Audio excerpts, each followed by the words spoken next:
This doubtfulness was due to the contamination of both Kali and material energy. The whole atmosphere of the age of Kali is magnified by the Dululi energy, and the proportion of measurement is inexplicable. Translation: thus it is concluded that the Lord's energies are inconceivable. No one can estimate them by mental speculation or by word of word.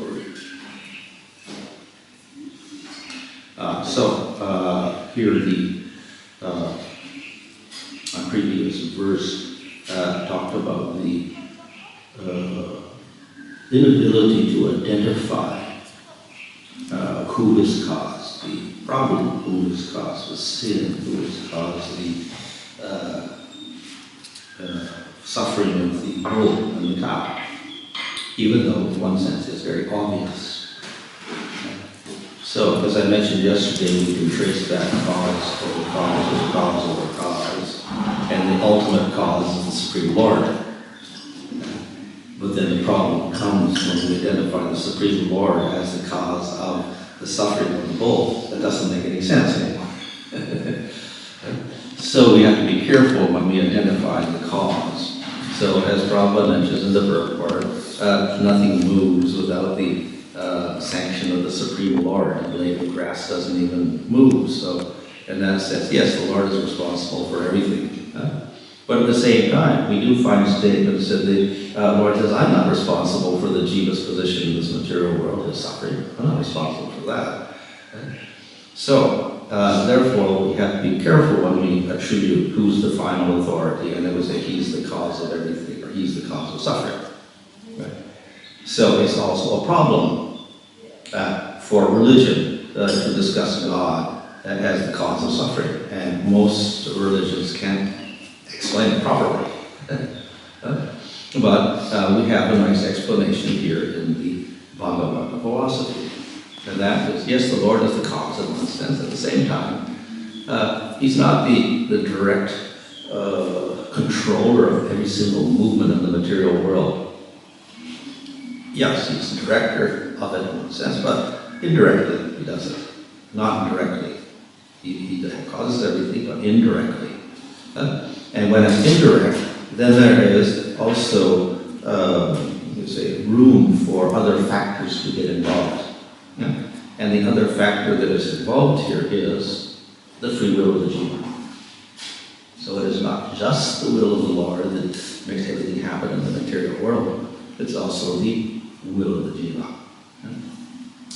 So it's described that, yes, the Lord is the cause of the material world. And this is a whole discussion in the Bhagavatam. It's called Sarga, creation, primary creation, which is discussed largely in the third canto of the Srimad Bhagavatam, where Mahavishnu glances over material energy, and time is injected, jiva is injected, and then property transforms into a visible substance called Mahatattva. And then Mahatattva transforms into Ahankara, which is mode of ignorance. So the property begins to manifest sattva, rajas, tamas. And then from that, Ahankara arises, mind, senses, sense objects, material elements, etc. They form into universes, and then Garbhodakshaya Vishnu enters, Brahma comes in there from his navel, and he begins secondary creation of planetary systems and bodies or living entities. So that's the creation. Ultimately, I guess it's Vishnu. So then Vishnu creates the material world, Brahma is secondary creator. And then the jivas suffer in this material world, etc. So why the Lord allows the suffering of the jiva? Why does he create a material world so the jiva suffers in birth after birth? The answer is that yes, the Lord is the cause of Prakriti manifesting into Mahatattva, etc. He glances, he wills. By his will, it happens. If he doesn't will, it doesn't happen. But then, why does he will? And the answer is, he detects that the jivas are getting restless to enjoy the material world. Because they want to enjoy the material world. Supreme Lord creates the material world. So therefore, the creation of the material world with its happiness and distress and whatever. Ultimately, yes, the Lord does it, but because of the jiva. So the other factor there is the desire of the jiva to enjoy the material world. Therefore, the Lord creates like this. So, therefore, the Lord is not responsible for the suffering of the jiva in the material world. That's his own problem. And the Lord also provides means by which you don't have to suffer. So we have the laws of Dharma. And if you follow the laws of Dharma, you get minimum of suffering. If you don't follow the laws, then you suffer. Okay, will of the jiva. So at all points as a human being, we do have that freedom of choice, even in the most difficult circumstances. Some people have less choices than others. And generally in Tamagun, the inability is there, and often less choices because of karma. If a person is put in jail, bad karma. In that situation, less choices. You cannot choose what type of food you're going to eat today. You cannot choose when you want to go out. Everything is very regulated for you. So there's some, limitation on your free will, just by the nature of being put in jail, which is one of your karmas, so to speak. So, that still it doesn't make you irresponsible, even in jail. You've got ability to choose something. You may not be able to choose exactly what to eat, etc., or the time to do everything. But within that circumstance, there are choices of what you want to read, for instance. You can go to the library there, you can read something. You've got a choice. They're not going to force you to read something. You can choose what you want to read in the library, for instance. And when you're sitting in your room, if you want to, you can chant Hare Krishna. Or you can just sit there doing nothing. Or you could listen to radio or look at television. You know, so some little choices there within your limitation and prison. So taking that on a larger scale, of course, we have the whole world as a prison. So we are limited. And the more we go down the scale from the upper planets to the lower planets, the more we get limited and limited and limited until there's lower planets and you don't even have any sunlight, and the places are very small. Little lokas down there, Atala, Vitala, Sutala, and Patala, they're all very small places, actually all crowded up there. You got less choices there, you got more choices, a little more choices on Earth planet, more choices in heavenly planets. In fact, when you get to the heavenly planets and you got cities, and you can manifest things by your will. Like a desire tree, you can manifest things, you can change your form, do so many things. So, we've got some choice in the material world, ultimately. This, of course, is reserved for the human being, not the animals. They don't get karma, so their ability to choose is not so to speak. As human beings, just by getting the body, then naturally we do get karma as a result of our actions, whereas the animals don't. So the dog, if he bites somebody, doesn't get karma for that. But the human being, if he attacks a person, gets karma for it. Whether he's in Tamagun, Rajagun, or Sattvagun. And the state can enforce that by giving a punishment, or if the state doesn't do it, then Yamaraj does it. So the responsibility is there for a human being. And we can't say, because I'm a Tamagun, therefore I don't have my free will operating, so I can't do some free will is there, but free will is there, so we could operate like that. So we cannot use that excuse. There's a story of one person in, I think it's America, two persons, they're twins. So, because they're twins, they are genetically very similar, which means they looked the same. And they had similar qualities, basically. And they were born, obviously, with the same mother. And they were raised in the same circumstances. They had the same father, same mother, same circumstances. And up to a certain age, they were exactly the same. Surprising thing is that when they were adults, they were completely different. So one reporter was very curious. How is it that identical twins raised in the same circumstances turned out opposite? One became a very a law-abiding citizen, very respectable, a hard worker, got a college degree, started a business, became wealthy, etc. And he was, a good member of the community. The other one was the opposite. He was in jail. He was intoxicated, drugs, and so many criminal activities behind him. So the reporter was wondering, how is it that they're so alike, but they're so different? So he interviewed the two brothers. So he interviewed the one in prison. So he recited their life, how miserable it was. Father left. The mother was there to support. Then she had to work. So the children didn't have any mother really. They were just sitting there. And they went to a bad school. And then they got influenced by all the bad elements of the school, etc. And they were growing up, and it was violence and so much other criminal activities all around them, whatever like that. So then he said, well, I can't help it. I'm not to blame. I just couldn't help doing this because my environment was like this. So of course that's naturally there because yes, people in those environments tend to end up in that position, and we can't blame them in one sense. Environmental factor is so strong. But then what about the other person? So the reporter went to the other person, the successful brother, and then he interviewed him, and then he was reciting the same story, very miserable childhood, and no father and mother was working, and no guidance, and this and that, and bad school, bad neighbors, and bad environment, and crime, and everything all around us. And then he said, yes, and then I was raised in that awful environment, and I realized at one point how bad it was, and how hopeless it was. If I were to continue in this direction for the rest of my life, I would be useless, and I don't want that. So then he got a realization that the only way I can get out of this, I have to do something. Nobody else is getting. Mother's not going to do anything. Father's not going to do anything. Society's not going to do anything for me if I live, sitting here. I have to do something. So then he started thinking, what can I do? What can I do?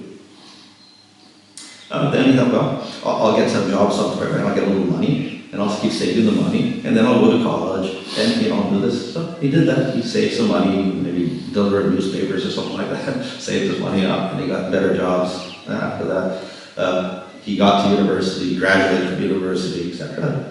That all that was behind him, that environmental problem and excuse was behind him. And he turned out exactly opposite.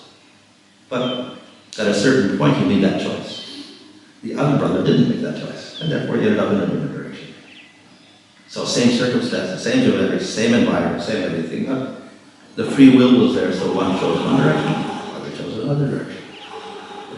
So basically, they had very bad karma and a very bad environment as a result of the karma, etc. But one child made one decision, went in one direction, the other went the other direction. So we're not completely under karma. Certainly, it is a big factor, but still, it doesn't deprive us of the possibility of choice.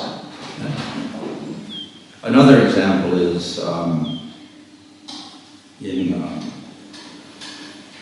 the Second World War. The Jews were put in the concentration camps. So there was one Frankel, his name, he was a psychiatrist, German psychiatrist, but he was a Jew. So they put him in the concentration camp. Of course, there was all these people crowded in there, and they were all suffering, etc., and no food, etc., and eventually they all died, and all this. So he was, because he was a little bit intellectual, he was thinking, well, my background is so different, how did I end up in this position, being stuck into this concentration camp? And then he thought, well, maybe there's some plan. I'll just look around and see what I can do here. So he began observing people in the concentration camp, and everybody was suffering and lamenting their position. But then he noticed, and they were dying also, everybody was dying. But he noticed some people didn't die. Very few, but few people did not die. They continued on, and other people were all dying and lamenting and crying and whatever. But it's why they don't die? Everyone else is dying, and the prison guards aren't, giving them favors or anything. They seem to survive this whole situation. So he thought about it because he was a psychiatrist. He thought it must maybe something to do It hasn't got anything to do with the material circumstances. Everybody's treated equally by the guards, equally terrible, and they're in the same miserable circumstances. Everything's the same. So, what's the only difference? Must be their mind's a little different. So then he discovered that certain persons could detach themselves from that position of lamentation, of their position. I'm just so bad, it's hopeless, all this sort of thing. They detached themselves completely from that. They just went on normally as if nothing had happened. They detached themselves completely from their environment. And they didn't lament anymore. Consequently, somehow, they survived. It's just by changing their attitude towards the world, something happened.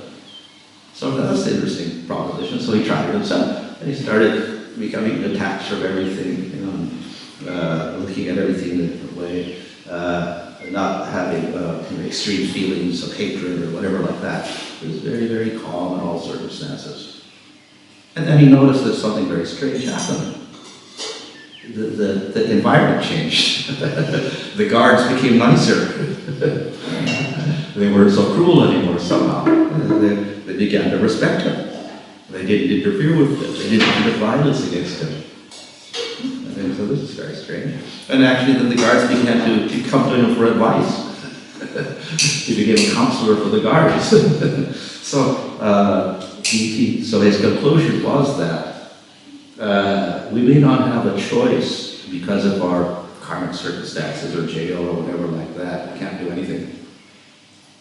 But we do have a choice of how we want to respond to our situation. At least that much we can do. If we want to, you can overcome by the situation, we want to be detached from the situation. You can choose that. And that can be the matter of failure or success. So he survived that situation, he said, because of the transcending this particular situation in the material world, not being affected by it. So that was a choice he made. So we may not have many choices, but still, human being has the ability to choose. Obviously, because he was, let's say, elevated, educated, and whatever his ability was there, so he could do that. Some people weren't so educated, but still they survived because they also had that ability to do. Somehow they discovered what to do. Most people get caught up into their circumstances and whatever, and they're stuck. So the previous verse was talking about the don't identify the perpetrator. You're as sinful as a sinner because you're identifying the perpetrator. So I gave that as the situation there is ultimately that we just don't try to blame others for our circumstances. Yeah?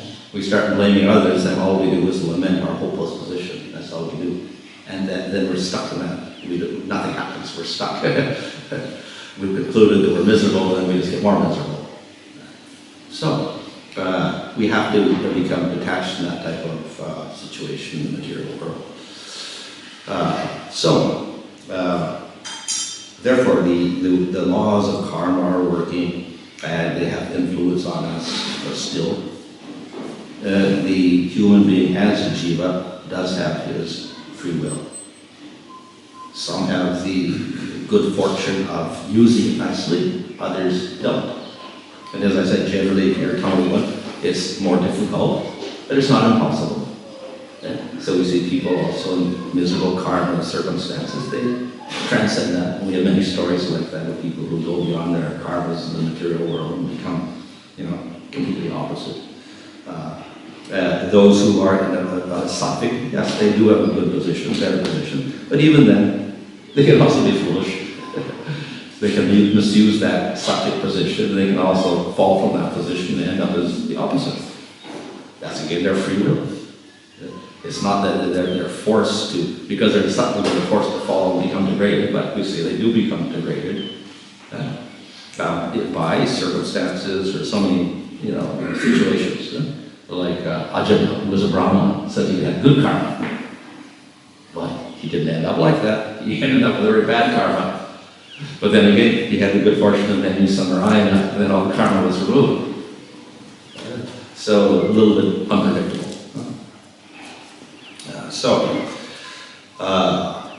The jiva is there, his karma is there, his free will is there, And it is a little unpredictable where it's going. We don't know. And that's on that sense we can say inconceivable. The Lord's energy is inconceivable. We can to some degree understand the law of karma. Violent acts means we have to suffer. Acts of punya means we don't have to suffer. That's a general principle. But within that, then we get all sorts of variations and situations that are cannot be analyzed so easily. And then we have interaction with other people. And this complicates the whole law of karma because their karma and our karma are kind of interacting together as well. It's that nobody lives alone in the material world. So there's group karma and, interrelated karmas between people, and they go on for many lifetimes and so many other factors there. So we really can't analyze in detail that and understand that, which is, Krishna says in Bhagavad Gita, very difficult to understand this whole, how the law of karma works for people. But even if we can't, at least we appreciate that there is a law, ultimately the law is under the Lord, but it does allow us freedom to at least choose. We can't choose everything, but at least you can choose how we want to respond to our situation in this material world. So, I mentioned how the devotee's attitude was. The devotee, what does he choose in this suffering situation? I've created a situation for myself. Don't lament, just do devotional service. Carry on with my devotional service and worship the Lord. Then you get the mercy of the Lord. You end up with the highest goal. Your suffering in the material world may not end, no problem. You get the goal. So the devotee is satisfied with that. So that's the devotee's position in relation to all this inconceivable workings of material energy of the Lord. We can't figure it out. Same operates in the spiritual world. We still can't figure out the Lord what he's doing. So Bhishma says this, the Lord's energy is, we can't figure out what the Lord's trying to do. He's having this big battle with Kurukshetra, and I'm on the opposite side, and Pandavas look like they're suffering, they don't get their kingdom, and whatever, and the Lord's supposed to be the friend of the Pandavas, or why he's not helping them. So even the devotees of the Lord get a little perplexed by the Lord's activities, which are basically lila, pastimes. So, in the spiritual world also, still the Lord is inconceivable in how he wants to act. Yeah? And of course that adds drama and excitement to the Lord's pastimes, so that even the devotees become bewildered at times. Of course, we can say this is also the yogamaya potency of the Lord. He covers up Arjuna, so Arjuna acts like a coward and throws down his sword and his bow and arrow in the battle. He says, I'm not going to fight, can't fight. Which is it's a big disgrace for a Kshatriya. So Krishna is simply smiling. How can Arjuna do that? Normally he wouldn't do that. So yogamaya of the Lord, he's making Arjuna bewildered for certain purposes. So we could say that's the inconceivable nature of the Lord. Also, his yogamaya acts on the devotees, and they also act almost like the people in the material world. But this adds, it's for the Lord's purposes. It produces the Lord's pastimes. Similarly for Parikshit, why did he become bewildered and insult the Brahmana and put a snake around his neck? When he was very virtuous king, as you see here, he knew the law of dharma, he knew karma, he knew sin, he knew piety, etc. He knew bhakti, he knew the Lord. Still, he insulted the Brahmana because he was thirsty of all things. Inconceivable energy of the Lord, yogamaya acting. So in the spiritual world, the yogamaya acts in an inconceivable way on the devotees. And even acts on Krishna. So when Krishna saw all the cowherd boys marching into the mouth of Magasura, the huge snake demon with his mouth open, and the boys would be, oh, this looks like a big cave, we'll have fun in the cave. But maybe it's a snake also. Anyway, we'll have fun inside. So the boys are running into the cave with all the calves. And then Krishna would say, stop, stop, stop. But they didn't even listen to him. And then Krishna was astonished. He said, wow, my energy is so powerful. I can't even do anything. The boys are just running in the cave like this. So the energies even surprise the Lord at times. His own energies, they act in such a way. But it's all for pastimes of the Lord. The Lord's energy is inconceivable in the spiritual world, even for the devotees, but is completely incomprehensible for people in the material world. They can't figure out anything why it's like this. But consequently, everybody's always lamenting and confusion and disturbed, etc. in the material world. Any circumstance happens, whether it's a tsunami or an earthquake or a virus or whatever, everybody's all disturbed. They don't know why it's happening. Not the Lord directly, indirectly happening, but it's the inconceivable energies of the Lord at work. In the case of the material world, it's not Yoga Maya, it's Mahamaya operating. It's a different energy. And with this energy, we have a lot of karma working. We don't have a lot of karma operating in the spiritual world, no karma. If there's bewilderment of Arjuna, then it's not because of his bad karma. But here, the problem is it is karma. So it's related to the jiva's activities, all the problems we have in the material world. But why it's like that, how it happens like that, we can't understand. And even if we know the law of karma, still it's difficult for us. Well, it's still how so many people in so many places are get affected by a tsunami or something like that. Very difficult for us to understand also how that's operating. Nevertheless, it's this inconceivable energy of the Lord operating. Maya is operating under the Lord, but then in conjunction with the jiva's karma.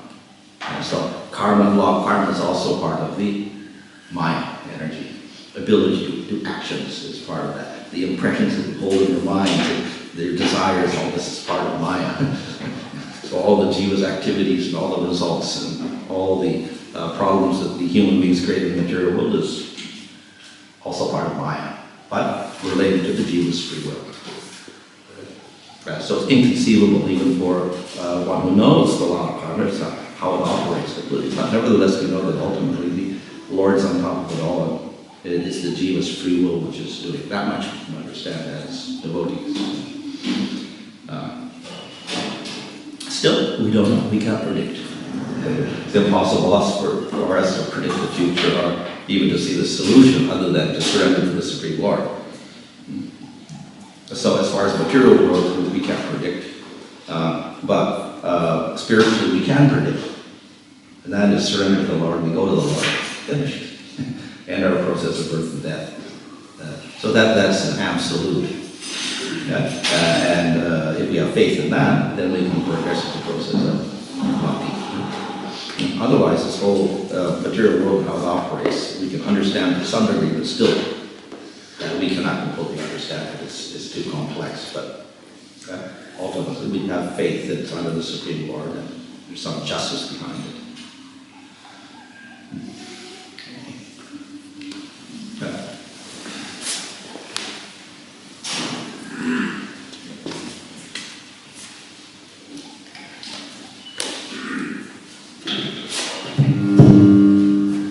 So with these verses and also the described with Asura, it almost seems like at least a portion of Krishna's energy is beyond his control. Like he's amazed about it himself. Yeah. So, I mean, how do we understand that? We say he's a supreme controller, but he gets surprised about how his energy works. That's the inconceivable nature of his energy, and his very existence inconceivable. Of course, because it's the internal energy, it's not a problem because internal energy means internal, it's part of itself. It's Sarup Shakti, part of the Sarup.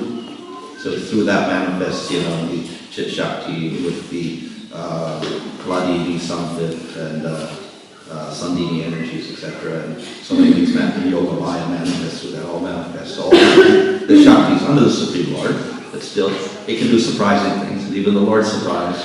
Just like we have the Krishna surprised by his own beauty. He's looking in the mirror and says, who's that most beautiful person? But it's all within that Srup Shakti of the Lord, so it's internal. Yeah. So all these Shaktis, their personalities, we understand, right? So they would, to some degree, have free will to act Yeah. They're always trying to please the Lord. They do things which will please the Lord. They also want to do things that will surprise the Lord to keep his, pastime interesting. Also, this is an ongoing debate with is our life predetermination or free will. So, would it be correct to say that the karma we're born with, that's basically the predetermination, but what we do with that, that's our free will? Would that be correct? Yes, yeah. So our body, our situation we're born into, that's karma. And then certain events are also karma. At a certain time you get an accident because of karma, and at a certain point you get money maybe by karma or whatever like that. So those things are karma. But then we can't say everything in life you're doing is karma. In other words, you decide to kill somebody, that's not karma to kill somebody. I can't say that. So the actions aren't the karma. It's the situations that are unavoidable and you didn't do anything to produce it. Those are the karmas. Huh? But once you're in those particular situations, then again, you have the free will to act. So that's not the karma. Certainly, as you said, if you're a Tamil, you have less ability, whatever, to act nicely or intelligently, but still, we have the freedom to act there, so that's not called karma. When we make a choice of doing a sinful activity or a pious activity in any situation, whether it's tamasic, rajasic, or sattvic. So there's that, and then that creates results in this life. Okay. So by choosing to do certain types of acts, let's say punyas in this lifetime, then we can get some progress in terms of our life. And we can also eliminate, or by prashchitta, we can eliminate some of the bad results we're going to get also. So that's what astrology does. It tries to minimize your bad karmas and maximize your good karmas. So there is a flexibility or a change also that can take place by proper activities based on proper choice in this lifetime, wisdom. Which is why scripture is there. It's not just, okay, we have to wait for next lifetime, nothing happens in this lifetime. So, but you can improve in this lifetime also, if you follow the scriptural rules, then you can improve yourself, which means you can modify those karmas and get rid of the bad effects, etc. by actions in this lifetime. I think in there's a Panchatantra or something that says that it's like a chariot. Life is like a chariot progressing through time, but it has two wheels. One is your karma, one is your individual effort you make, your free will, like that. So it's not one, it's the two together that produce your future. Right, we were just talking then about the Swarup Shakti, how she's arranging all these different elements. I also heard it described as the Chinta Shakti and the Leela Shakti. Are they elements of the Swarup Shakti? The Leela Shakti is. We have Leela Shakti, Aishwarya Shakti, Yoga Maya.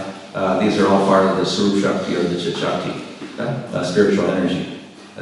Chitta Shakti is a general term. We can say also as part of it is, you can say Chit Shakti is achintya, but even as material energy is achintya in one sense. We can't understand how material energy is even acting. It's also inconceivable. Right. And so all those energies are achintya in one sense, especially in the relationship with Krishna, because they're different, non-different from Krishna.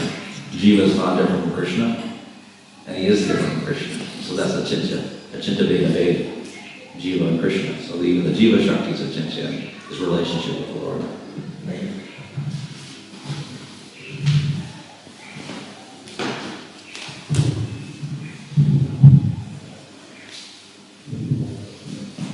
For the class part, it is said that when something good results happens, then we give the credit to Krishna, and if something bad happens, we understand that it's our bad karma from past misdeeds. So could you expand on what mentality, we understand the bad results part, could you expand on the mentality one should have when something good happens? Well, like you see in Bhagavad Gita, in the second chapter where it talks about the Citta Pragya. So he doesn't rejoice, nor does he lament. So he does not lament when he's put into a miserable position, nor does he rejoice when he's put into a happy position. So whether he gets bad karma, the lamentation part, or the good karma, he doesn't, he's unaffected. Right? So therefore, that's not even a devotee, but this is on a jnana level. So he understands that it's law of karma operating from a material body, so he's detached from either. So the devotee, more or less, we could say, follows the same pattern. If he gets the results of good karmas and punya and he gets attached to it, then that's going to be a problem for him. So rather he's detached for him, and he'll just take that, okay, that's my past punya is operating, I got this, so I'll use it for Krishna. But if he doesn't do that and he rejoices in that, he may start using it for his own sense gratification, so that becomes an obstacle for him also. So pop and punya are both considered to be papa in one sense, both are bad for the devotee. It's the cause of bondage, or even for the jnani, papa and punya are both considered to be useless because they'll lead to more bondage if you get attached to the punyas.